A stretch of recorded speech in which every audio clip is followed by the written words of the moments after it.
Hello everybody and welcome to Northern Card Gaming. My name is Andrew Brown and today we're looking at a little pet project of mine, which is just looking at the 4 main energy attack cards that we have in the standard format. At the current moment in time, these Pokemon would be Raichu GX, Darkrai EX, Primarina GX and Xerneas Break. All of them have the same basic attack bar. Xerneas is 20 times and Primarina is 10 plus 20. So if you look at the Darkrai, we'll see here it says Dark Pulse 20 plus 20 for each dark energy attached to all your Pokemon. For Raichu, it's the same thing, but for electric energy or lightning energy. For Primarina, it's the same thing except 10 less base damage, but for water energy. And Xerneas is the same thing except it's 20 times, but instead of just a specific energy, it's all energy. So that's really what we're looking at today. I want to look at, because this is my favorite type of attack. I love these kinds of attacks. I love it when we have decks, which is just get a load of energy on the board and then attack with a big attack that is getting bigger every turn because you're attaching energy every single turn. I like that kind of attack. I've had a lot of success with, not I wouldn't say a lot of success, but I've had a good bit of time with Darkrai and Xerneas and a bit of Raichu as well, so I know how these decks kind of work. So let's go through the 4 of them. First up we have Darkrai EX. I have strengths and weaknesses for both of them. And let's just look at the strengths for Darkrai EX. It's an all basic deck. It's entirely basic. There's no weird evolution chains. There's no stage 2s or stage 1s. It's all basics. That's one very good thing. Which means it's just a consistent deck. If it's all basic, it's very consistent. It gets what it wants to do very consistently, which, you know, is okay. It's quite good. It really just comes down to, yeah, it's consistent in what it does, but is what it does any good? Which I think maybe it is. It can make full use of Max Elixir because it's all basics, so everything is Elixir target, which is very, very good. It means that Elixir isn't dead late in the game, because you haven't got a lot of basics to use. I know a lot of decks are playing Lele, so you can Elixir to that, but it is very, very good to have a load of different targets for Elixir, and of course it has very specific energy acceleration from Yveltal. Yveltal has the Oblivion Wing attack, which for 30 and 1 energy allows you to attach a darkness energy from your discard to one of your bench Pokemon, which is very good because it means that in a theoretical sense you can attach for 4 straight turns you can attach 3 energy. Maybe, because you can go attachment for turn, your Elixir hits, and then Yveltal. So you can, in a very short period of time, build up and build up. And that's how these decks sort of work. But the main issue is there's a bit of weaknesses for Darkrai, and there's some very, very big weaknesses. The biggest one is the actual weakness, which is fighting. There's a lot of fighting around, and the reason why there's a lot of fighting around is because of Zoroark, and Zoroark's a dark type, so anything that counters dark types automatically hits Darkrai. So if you're trying to counter a dark type, you're obviously countering the other dark types in the format, no matter what, which is quite a shame because fighting is a really, really good type at the minute, just due to Zoroark, and that mainly kind of leaves Darkrai by the wayside. Its HP is not as bulky as it used to be. Along with the next weakness, which is Field Blower, Darkrai used to be bulky. It used to be a 180 HP Pokemon, which had 220 HP with its Fury Belt, which you couldn't blower at the time. Now, Blower's out, the deck has become a lot worse, and 180 is getting easier and easier to hit as time went on. Whenever the curve happened at during Guardians Rising, whenever Drampa just suddenly could hit 180 for not much, it became very clear that Darkrai's HP mightn't have been as bulky as first thought. Nowadays, it's definitely not. 180 is it's an okay number. I mean, most decks are hitting 150 at the minute or 120, but that's out consistently every turn. Some decks like Gardevoir will hit you, although they'll probably have Gallade as well. Bulu one-shots you no matter what, even because it'll have Field Blower for the Fury Belt, which just irritating for poor Darkrai. And other decks in format like the new Duskmane and the Necrozma will just kill you anyway, even with Fury Belt. So it's not great for that kind of instance. And the last issue really is that it has not fast enough acceleration. The acceleration isn't fast enough, I think. Like I say, yes, you can attach Yveltal Elixir, but the chance of you getting that every single game is very unlikely. And you always seem to be 10 off or 20 off, like a 1 energy off. I always find by turn 3, you're hitting maybe 110, 130, and that's just not enough. And you can't really use Choice Band, else you just get swamped. You kind of want to use Fury Belt. Well, Choice Band can be used, but I kind of like the idea of Fury Belt, because I mean, Fury Belt you could hit, and obviously it meant that you could maybe hit 40 with your Yveltal, and then it's doing attack and also increasing the HP, and the HP was very important at the time. So that's my opinion. Darkrai isn't used much at the minute, which is a shame, but it's mainly because of its fighting weakness, and also it hasn't got much of an acceleration. Next up is Raichu GX. Now, although it has less strengths, they're very big strengths. Has a bulkier HP. It is 210, and 210 is the magic number at the minute due to Gliscod and Darkrai, but Raichu is Raichu and has that HP, which is very, very good for it. That's what I like about it. It's got very good HP. It has got very good HPs for these types of attack. It's the largest HP we've got, bar Primarina, but consistent HP. It now has a very fast acceleration thanks to Pachirisu. Pachirisu has the attack Rub Generator, or as it's known over here, the Snuggle Generator, which is just awesome. That's such a good name for it, but that's the name I had at the time I was making these slides. And basically, for that is one lightning energy for each of your bench Pokemon with the Nuzzle attack. There's a Pikachu in the current format with Nuzzle. Search your deck for a lightning energy card and attach that to that Pokemon. Then shuffle your deck. It's basically like a Geomancy, but you can hit loads of different. You can have like 5 of them basically, because you're gonna have your 3 Pikachu's probably, and then Pachirisu also has Nuzzle, so you can hit. If you have another one on the bench, you can use that, which is very, very good for these kind of cards. It's very, very cool that you can do that with your Pokemon, and you're able to kill things and generate like a Geomancy kind of thing, but like Geomancy on steroids. Just get that energy on the board and then hit like all these decks really do. But the big difference between this and Darkrai is that it has a plan B.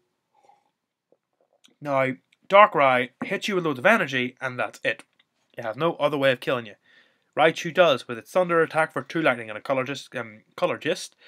S, it does 160, 190 with a Choice Band, and your Pokemon takes 30 damage itself.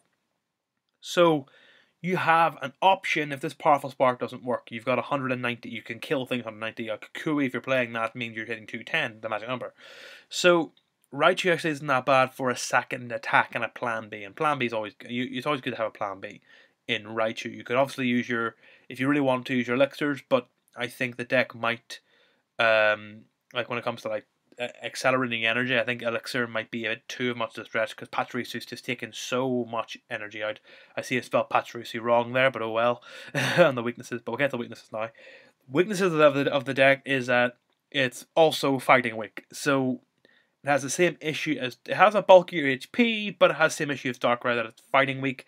The difference between Darkrai and Raichu though is that Raichu might just be quick enough to be able to kill these fighting types very quickly, and also your Buzzwole needs to have this attacking you with its first attack, Jet Punch, has to have a strong energy or a Regirock to hit the Pachirisu. Hit it, then kill it off.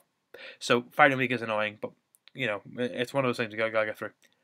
Its second weakness though is that due to Pachirisu or Pachiriu, as it says there, deck has to keep the 60 HP Pikachus on the bench and could get picked off throughout. So the Pikachus have to stay as Pikachus, which is not good. So you've sort of got to make an idea. Hope they don't get lovely Guzmid up and annoyed, and you sort of have to make a gamble for that. But if you I remember you could like maybe take one of your Pikachus and make it into Raichu and be hitting things, and then at least one's protected kind of thing. But it is a bit annoying that you have to have Pikachus out, not Raichus. Maybe if they ever release a Raichu with Nuzzle, Raichu GX with a Powerful Spark and a Nuzzle attack might be a bit too stupid.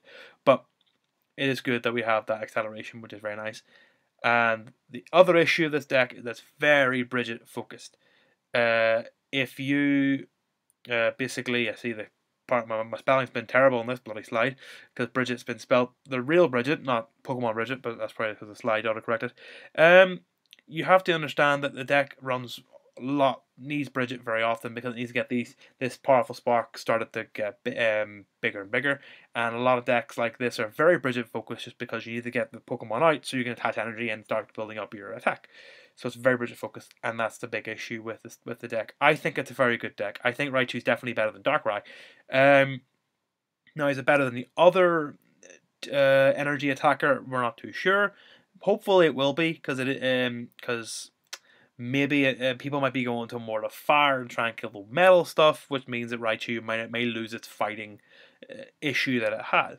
So it's definitely better than Darkrai, but whether it's better than the next deck, which is of course Xerneas, is another problem. Xerneas is the king and queen of this current attacker, energy attacker. It's the deck that's it's the most recent deck to have topped. It's topped a few regionals in the events in different countries and different places. So it's definitely the deck that is most likely to do well, I think, in the next format, even if it does have metal weakness.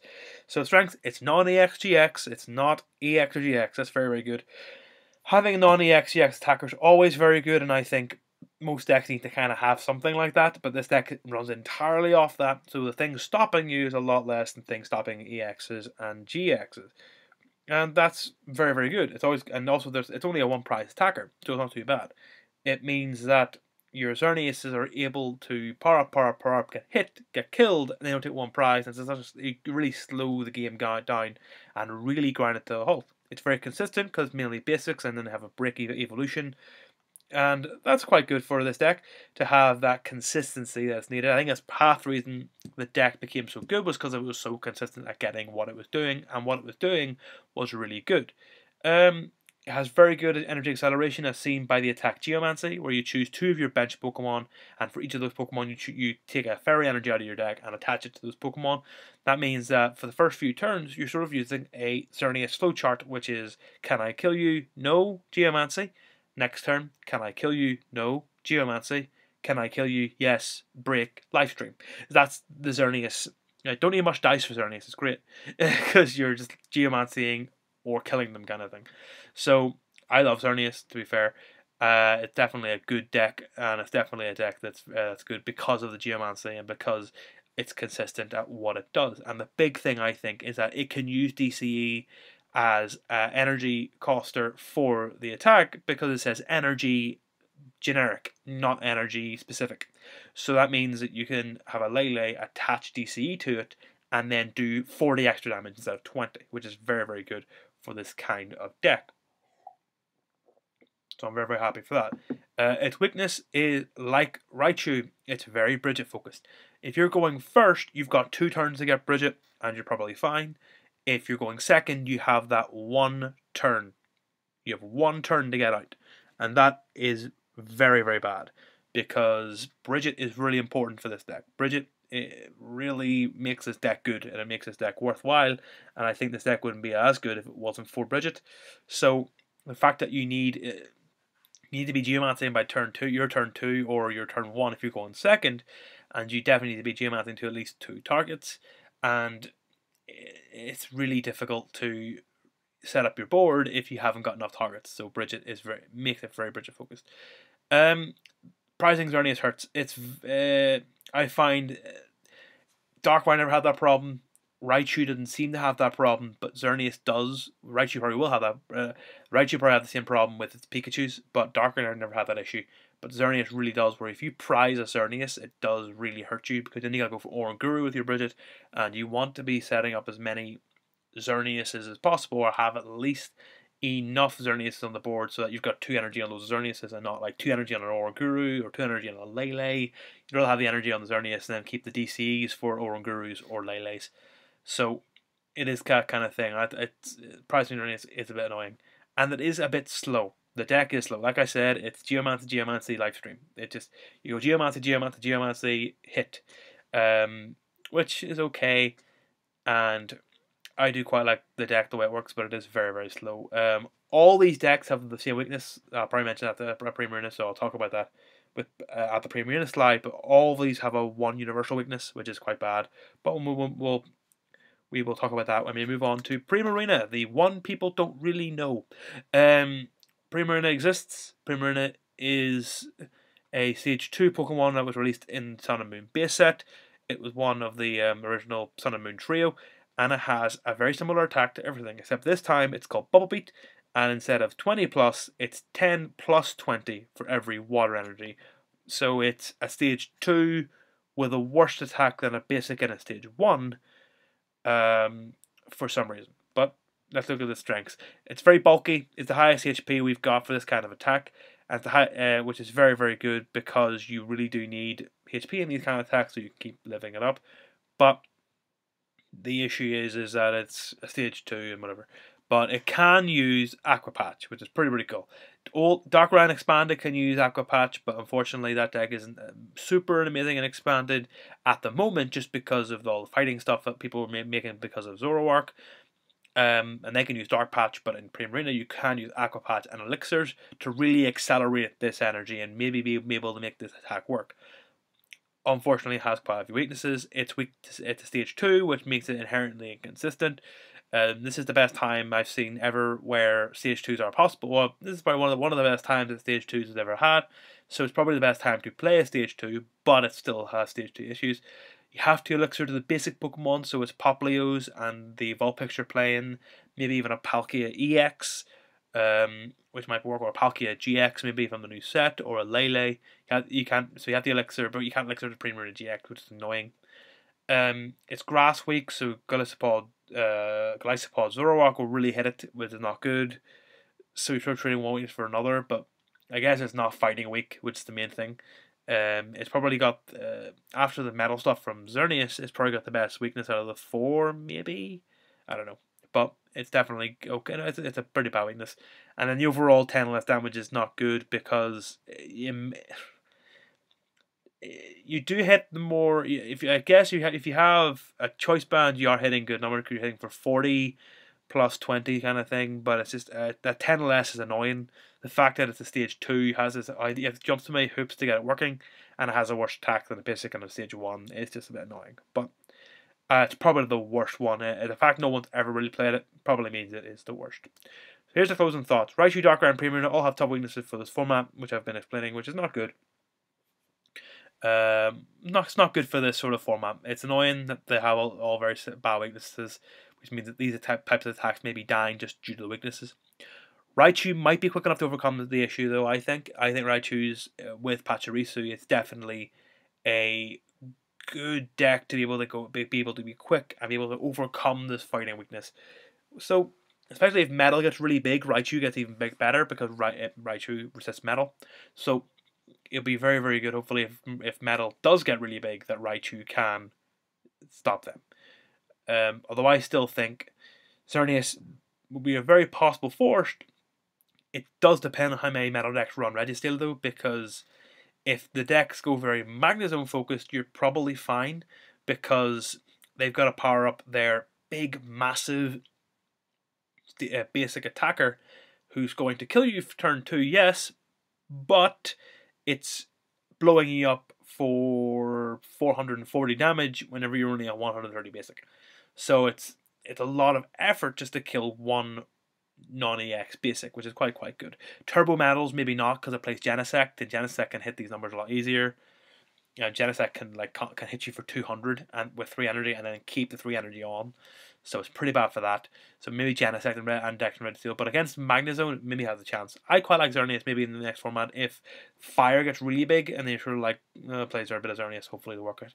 But the universal one I forgot to mention here, but the universal issue is that Parallel City is really big at the minute, and Parallel City just kills these decks. Parallel City makes these decks completely not useless, but if you have 2 energy on every single Pokemon, and you have 5 on the bench, and then somebody parallels, that's 80 damage you're getting removed. Especially if I remember when you play against Guardy, you get parallel plead. That was maybe even 80, 100, 120 damage off the board, and you weren't winning that point.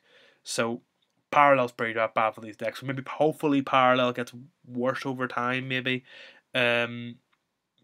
we'll see, I suppose. Raichu is staying after the next rotation, which means that after Parallel City goes, Raichu will be around. Raichu will be around to keep this attack going, which is quite good. So I really hope you enjoy watching this. This is just a look at the big 4 decks. If you had to rank them, I'd probably say at the minute Xerneas, Raichu, Darkrai, Primarina. After Ultra Prism, it might go Raichu, Xerneas, but at the minute, I'd say if you if you're going to the tournament tomorrow, let's say, or the next day, you go Xerneas if you want to play this type of attack. But thank you very much for watching. This has been Andrew Brown at NCG, and I hope to see you guys next time. Thank you very much for watching.